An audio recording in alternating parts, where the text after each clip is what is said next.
রাজনৈতিক পট পরিবর্তনে ভুল বদলে বেপরোয়া মিরপুর গার্লস আইডিয়াল ল্যাবরেটরি ইনস্টিটিউটের শিক্ষিকা বিপাশা ইয়াসমিন তার কর্মকাণ্ড অস্থিতিশীল করে তুলেছে স্কুলটিকে। লেখাপড়ার পরিবেশ ফেরাতে শিক্ষক শিক্ষার্থী অভিভাবকদের নিয়ে আলোচনায় বৈষম্য বিরোধী আন্দোলনের প্রতিনিধিরা। আওয়ামী লীগ সরকারের পতনের 9 মাসেও স্বাভাবিক হয়নি রাজধানীর মিরপুর গার্লস আইডিয়াল ল্যাবরেটরি ইনস্টিটিউটের শিক্ষার পরিবেশ। অভিযোগের তীর সঙ্গীত বিভাগের শিক্ষিকা বিপাশা ইয়াসমিনের দিকে। শিক্ষক শিক্ষার্থী থেকে অভিভাবক সবাই তার মারধর ও হুমকির শিকার। আছে তার যথাযথ প্রমাণ।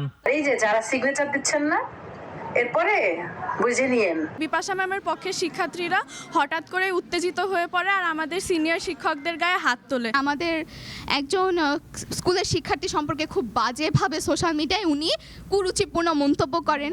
বিপাশা ম্যাম এবং তার দলের সকল শিক্ষক মণ্ডলী তারা আমাদের স্কুলে শিক্ষার পরিবেশ নষ্ট করেছে। এই বিপাশায় চক্রান্তে তারা আমাকে আক্রমণ করে আমি আহত হই, আমার হাতটা ব্যথায় পড়ে। বিপাশা ম্যামের বিরুদ্ধে কোনো বিচার পাইনি, আমরা বিচার চাই। বিদ্যালয়ের প্রাথমিক শাখায় সঙ্গীত বিষয়টি নেই, তবুও ম্যানেজিং কমিটির সে সময় সভাপতি এমপি ইলিয়াস মোল্লা অ্যাডহক ভিত্তিতে নিয়োগ দেন বিপাশা ইয়াসমিনকে। গণ অভ্যুত্থানের পর ভোল পাল্টিয়ে বহাল তবিয়াতে রেখেছেন নিজের রাজত্ব। প্রধান শিক্ষক হিসেবেও সহজে আসলে তাকে কিছু বলতাম না। দেখা যেত যে তার সাথে কোনো সমস্যা কারুর 19-20 হলেই সে এমপিকে ফোন দিত। পট পরিবর্তনের পরেই তারা তো আবার সবাই বিএনপি হয়ে গিয়েছে।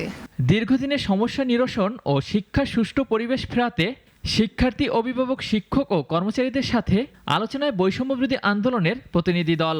উঠে আসে শিক্ষিকা বিপাশা ইয়াসমিনের অপকর্ম। বিষয়টি অবগত আছেন জানিয়ে ব্যবস্থা নেওয়ার কথা জানান ম্যানেজিং কমিটির বর্তমান সভাপতি। আমার কাছে ইতিমধ্যে সমস্ত স্কুলের শিক্ষক মণ্ডলী, কর্মকর্তা, কর্মচারী বৃন্দ আমার কাছে একটা অভিযোগ দিয়েছেন গত পরশুদিন। অভিযোগগুলো তদন্ত সাপেক্ষে তার বিরুদ্ধে প্রয়োজনীয় ব্যবস্থা গ্রহণ করব আগামী মিটিংয়েই আমাদের অ্যাডহক কমিটিতে।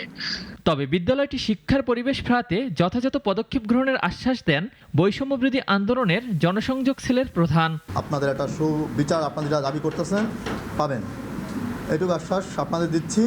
আর সেটা হচ্ছে কি, আপনারা, আমার ছোট বোন, আপনারা যদি কোনো রকম বিপদে পড়েন আমাদেরকে স্মরণ করবেন। এ সময় আরও উপস্থিত ছিলেন মিরপুর মডেল থানার বৈষম্য বিরোধী আন্দোলনের নেতারা। ওয়ালিউল রনি, নাগরিক, ঢাকা।